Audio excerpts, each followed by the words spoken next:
Salut les bobeurs, comment allez-vous aujourd'hui? Moi je vous le dis, ça va impeccable d'accélérateur, hein. Il m'est arrivé une histoire de malade cette nuit. Ma mobilette, elle a accouché. Alors une moto Bécane AV32 et une Peugeot 102. Puis elle m'a même fait 2 trottinettes électriques. Enfin un truc de malade quoi. Enfin alors je déconne, ça c'est une connerie.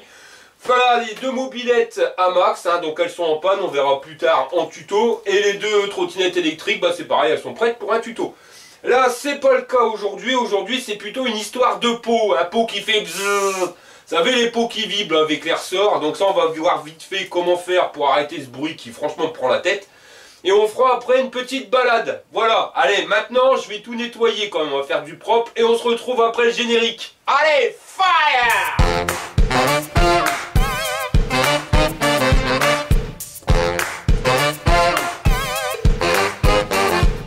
Du pot d'échappement qui prend la tête, hein, le pot qui fait gring gring.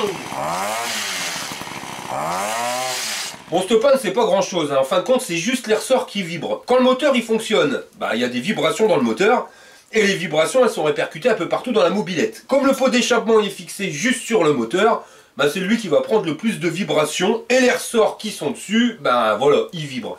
Donc c'est ce qui nous fait ce bruit là. Et en plus, plus la vibration elle va être forte, plus le ressort va vibrer. Il y a même des moments où le ressort il touche la carcasse du pot et là ça fait le gling gling qui prend la tête.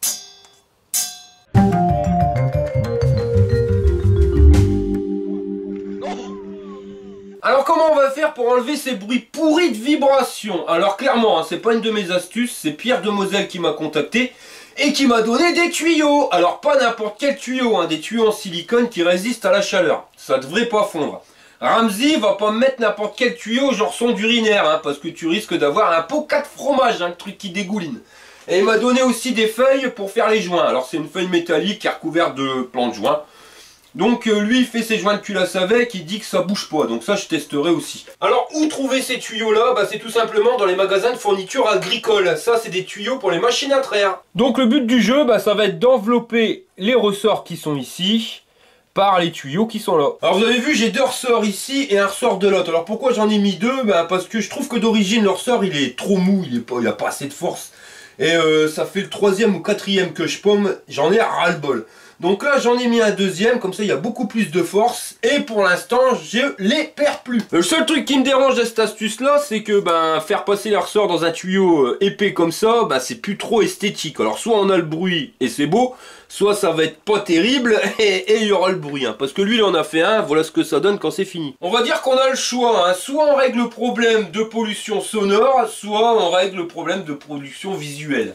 Parce que c'est pas très esthétique, mais bon, vu le bruit de casserole que ça fait, clairement je choisis le problème de solution sonore, hein, et on va mettre un truc pas très esthétique. Tant pis, bon moi ça fera plus gring gring. Pour commencer, on va enlever les ressorts, choisir le tuyau adéquat, hein, grosso merdo, et les faire passer à l'intérieur. Bon bah ça c'est impeccable, il me restera plus qu'à couper. Et voilà le travail, on dirait que ça a été fait pour, donc il me restera plus qu'à les remonter. J'aurais pu prévoir un peu plus grand, hein, mais bon j'aurais galéré à les mettre, et puis de toute façon il devrait en avoir assez. Enfin on verra, si ça va pas je remettrai des plus longs. Alors de l'autre côté je les fais plus longs, c'est un petit peu plus esthétique on va dire. Et ici ça touche directement sur la rotule, donc comme ça va faire disparaître les bruits de vibration, mais si ça devrait fondre, et ben on va le voir direct.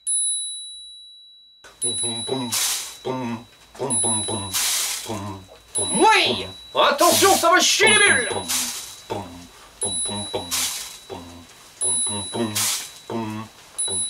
Ma moto! Billette! Gilet tuningé! J'y ai mis un kit 70 Polini. Toutes les femmes sur le porte-bagages, ouah la classe.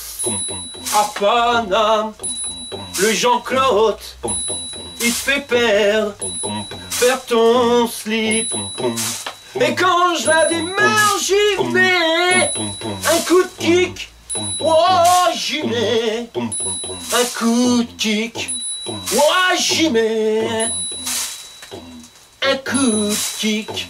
Un coup de kick. Ta gueule! Bon allez, on est parti pour une petite balade, ça va faire du bien, ça faisait longtemps. Alors par contre, je tiens à remercier tous ceux qui m'ont donné des caméras embarquées. Parce que je sais pas si vous vous rappelez, hein, mais moi les miennes elles étaient complètement mortes. Et vous avez été 4 à m'en envoyer. Il y a Régis, il y a Fabrice. Après je sais plus, voilà, le délire c'est que j'avais tout mis dans des cartons, histoire de dire que quand ça irait mieux, ben, je pourrais vous faire la vidéo et vous remercier. Mais ma femme, quand j'étais à l'hosto, elle a pas trouvé mieux que de nettoyer le garage pour me faire plaisir. Enfin je dis pas, ça vient de gaieté de cœur. Mais elle m'a tout mis à la poubelle, donc j'ai plus vos coordonnées. Donc si vous pouvez tous me renvoyer vos coordonnées par mail, ça serait sympa, hein, parce que c'est grâce à vous si on va pouvoir faire la vidéo qui suit. Donc merci beaucoup.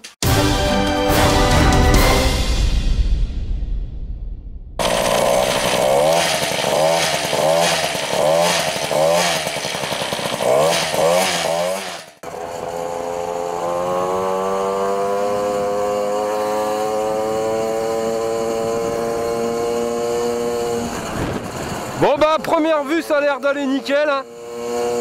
J'entends plus les bruits de vibration. Bon après faut voir si ça n'a pas fondu, hein. Ça on va rouler une paire de kilomètres histoire que ça chauffe. On sera fixé. Bon alors je tenais à vous emmener ici là parce que la dernière fois il y en a certains qui ont réagi en me disant ouah t'habites à Bagdad. Non les gars j'habite pas à Bagdad, hein. C'est Bruay-la-Bussière. Mais c'est vrai qu'il y a certaines vidéos qui pourraient choquer quand c'est sorti du contexte. Comme là, vous voyez ce type de maison. Là, c'est des maisons abandonnées, hein. Donc voilà, encore des corons, hein. Ça, c'est des corons, c'est des maisons des mines. Il y en a une qui est ouverte d'ailleurs. On voit ce qui se passe. Donc là, vous avez un véritable coron. Maison des mines. Faire un demi-tour.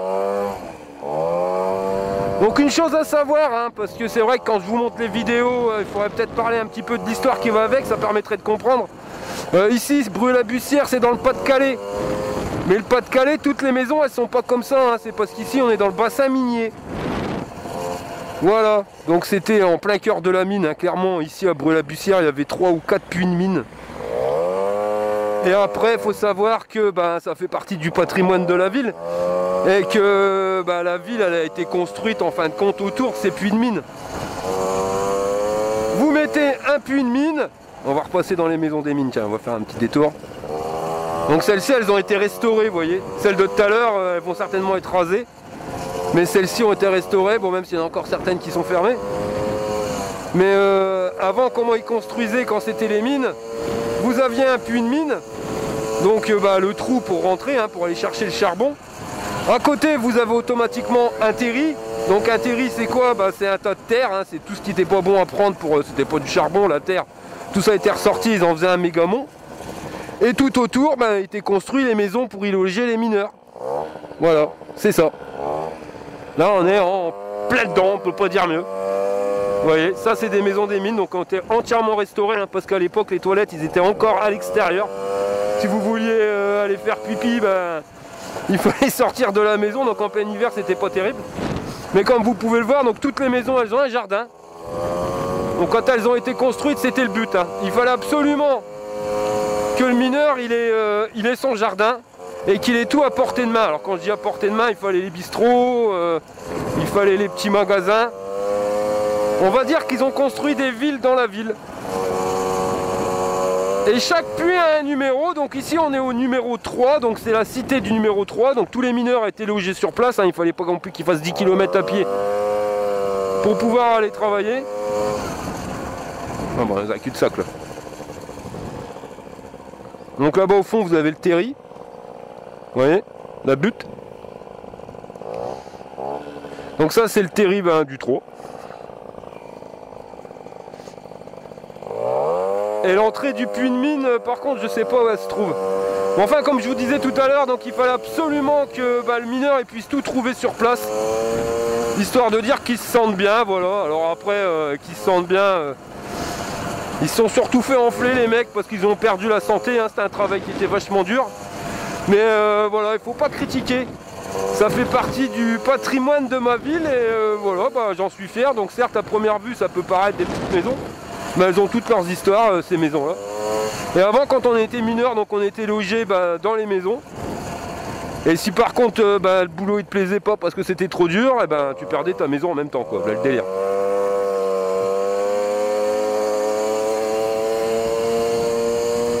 Donc vous voyez, c'est énorme, hein, il y en a partout.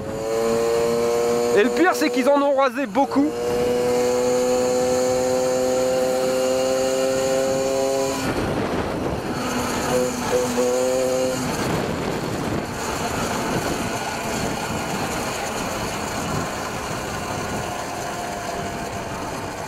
Voilà, donc là au petit caddie c'est pareil, c'était des petits magasins, crèmerie ou épicerie où le mineur, à moins d'1 kilomètre de chez lui, il pouvait aller faire ses courses. Hein. Le but c'était vraiment de le mettre dans le village, hein.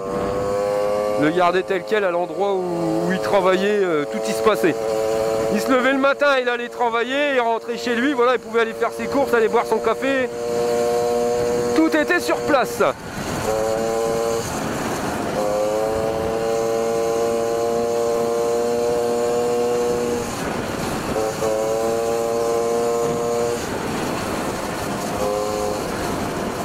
Donc le voilà le terri du 3, la grosse butte. Donc là ils ont rien fait dessus de spécial. Il y en a un pas loin de chez moi à 15 km à Neu-les-Mines où ils ont fait une piste de ski. Il y en a qui sont rasés complètement, ils récupèrent les gravats, hein, enfin la terre qui est dessus, je sais pas ce qu'ils en foutent. Mais bon, ils les enlèvent complètement, ils les détruisent.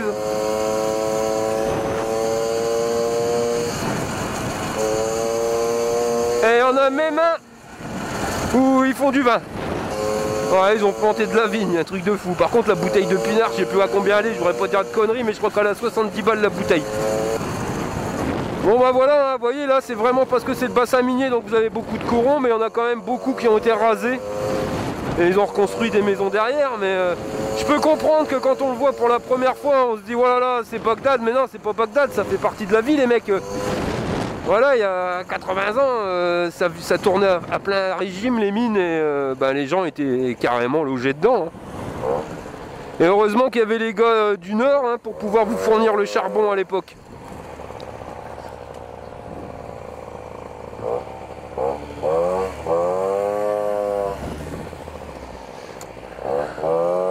Là, je vais vous emmener sur une entrée de puits de mine. Donc il n'y aura pas le chevalet, hein, tout ça, ça a été démonté. Mais l'entrée y est corps. Bon là vous voyez sur la droite il y a une butte, hein, la butte verte. Et juste derrière vous voyez un petit bâtiment, enfin même pas un truc rond là, machin, avec 2 mineurs au-dessus. Donc l'entrée elle était là, ça c'était pas l'entrée de la numéro 3 mais de la fosse 5. Et le terri il est juste derrière. Voilà, là. Alors à la 5 il y avait les maisons des mines, donc les corons il y en avait un peu partout. C'était en bas. Là où ils ont mis des arbres maintenant tout du long. Donc ça a été complètement rasé, hein. Les cités là ont été rasées complètement. Ils en rasent de plus en plus.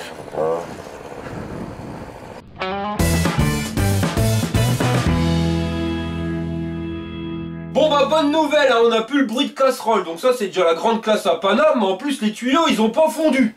On va dire que ça tient bel et bien la chaleur, et puis en plus côté esthétique, faut pas se mentir, mais quand il n'y a qu'un seul ressort dedans, bah ça passe, hein. Le truc c'est qu'il faut trouver un tuyau assez fin, parce que si vous le prenez plus gros, bah ça fait déjà tout de suite plus cradingue. Voilà les mobeurs, je vous remercie d'avoir regardé la vidéo jusqu'au bout, et je vous dis à la prochaine pour une prochaine vidéo. Allez, fire!